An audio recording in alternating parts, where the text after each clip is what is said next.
Future indefinite tense expresses an action that will happen in the future. ভবিষ্যতে কোনো কাজ সংঘটিত হবে বোঝালে ভার্বের ফিউচার ইনডিফিনিট টেন্স হয়।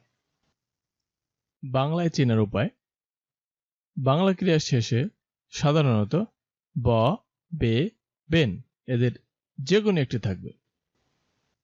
যেমন, আমি তোমাকে সাহায্য করব। ফারিয়া একটি ল্যাপটপ কিনবে। ভবিষ্যতে তিনি একজন সৎ রাজনীতিবিদ হবেন। বাক্যগুলো ফিউচার ইনডিফিনিট টেন্স, তার কারণ এই বাক্যগুলোতে আমরা দেখতে পাচ্ছি বাংলা ক্রিয়ার শেষে যথাক্রমে ব, বে এবং বেন আছে। এছাড়াও বাক্যগুলোতে ভবিষ্যতে কাজগুলো সংঘটিত হবে তা বোঝানো হচ্ছে।